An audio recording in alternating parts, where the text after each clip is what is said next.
Before thrones, before rulers, the earth already carried memory. The land we now know as Britain was once a living landscape of ice, water, wind, and stillness. No borders existed, no names were spoken, only stone and sky. Nearly 900,000 years ago, the first humans reached its edges. They were not modern humans, not even Neanderthals. They were ancient ancestors, Homo antecessor, Homo heidelbergensis. They left behind stone tools, footprints pressed into wet earth at Happisburg. They raised no cities. They carved remembrance into bone, into flint, into silence. Ice ages advanced and retreated. Glaciers shaped valleys. Oceans rose and withdrew. Britain was sometimes joined to Europe, sometimes cut away.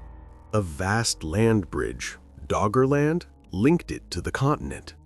Mammoths crossed the plains. Saber-toothed predators hunted. Humans followed animals, followed seasons, followed survival itself.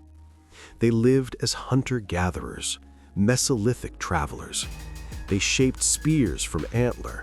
They hollowed trees into boats. They painted, they buried, they remembered. Around 10,000 BCE, the ice loosened its grip. Forests spread. Rivers settled. The land became generous, and people began to stay. They fished, foraged, and moved with nature's rhythm. Then came a quiet revolution, not of rulers, but of seeds. Around 4000 BCE, farming reached Britain. The Neolithic age began. Wheat was planted, cattle were raised, homes were built, lives became rooted. And with settlement came stone, not just for tools, but for meaning. Circles rose from the earth. Stonehenge, Avebury, Callanish. These were not mere structures. They were conversations with the sky, with ancestors, with time. The stones aligned with sun and moon, solstice and season. They tracked cycles, they carried stories, they honored souls. No words were written, but intention was left behind. The dead were placed in long barrows, axes were polished, trade connected distant regions, culture took form. Around 2500 BCE, a new people arrived, the bell beakers. They brought bronze, they brought pottery, they brought fresh rituals. They did not erase what came before, they merged with it. They buried their dead in round barrows, they forged metal tools, they wore ornaments of identity.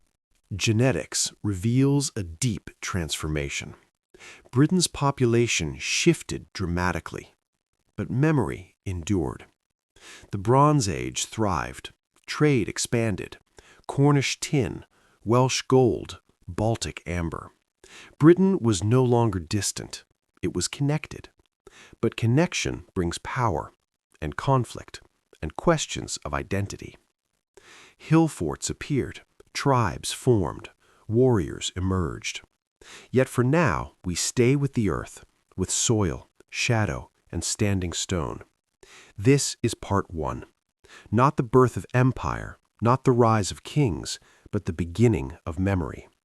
Watch until the end, because before Britain became a kingdom, it was a whisper. They shaped stone not for dominance, but for the heavens. The Neolithic age arrived through cultivation, not conquest. People stopped wandering, they planted, they settled, they honored the land. Ritual followed. The seasons gained meaning. The dead were remembered. Long barrows stretched across hills, filled with bones and offerings. No writing survived, only stone held memory. Stone circles multiplied across the land. Calendars, temples, gateways between worlds. They stood still, yet spoke of time, death, and rebirth. Stones were dragged from distant hills and nearby quarries. Teams labored, generations worked, faith endured. Stonehenge rose in stages: ditch, bluestone, sarsen, lintel. a monument beyond explanation. Across Britain, every circle held its own rhythm. The people built meaning, not empires. Again, around 2500 BCE, the bell-beaker culture reshaped the land. Pottery appeared, metal replaced stone, rituals evolved, DNA changed, but spirit remained. The Bronze Age connected Britain to the wider world. Trade intensified, fields spread, status emerged. Elite burials spoke through weapons and jewelry. The living listened. Religion deepened. The sun ruled the sky. The earth nurtured life. Ancestors guided the living. Symbols were carved, spirals, lines, circles. No writing, only remembrance. This is part 2. Transformation through connection, through cultivation, through circles that still watch us. The stones continue to whisper. They had no empire, but they had stories worth defending. Around 800 BCE, iron arrived. Stronger than bronze, sharper than stone, the Iron Age began. Weapons changed, tribes hardened. Hill forts crowned the hills, not palaces, but protections. These were clan strongholds, places of pride. The people spoke Celtic tongues. They honored land and ancestor. Memory lived without writing. Druids preserved knowledge, judges, thinkers, keepers of ritual. They read the stars, they guided ceremonies. The land itself was sacred. Rivers were divine, trees taught wisdom. Art thrived in metal and motion, spirals, knots, flowing forms. Torques gleamed at the necks of warriors. Trade crossed seas, ideas moved with goods, yet conflict followed connection. Tribes clashed, power shifted. No single crown rose, only courage. Rome watched from afar, but that is another chapter. This is part 3, the moment before invasion, when the land was still its own. Then Rome arrived. In 43 CE, legions crossed the sea. Claudius sought conquest. Roads cut through fields. Cities rose. Law replaced custom. But resistance flared. Boudica rose in fire and fury. Her revolt shook the empire. Rome answered with force. The rebellion fell. But her name survived. Hadrian's Wall marked a boundary, not just land, but ideology. Rome ruled for centuries, then weakened, then withdrew. In 410 CE, Britain stood alone again.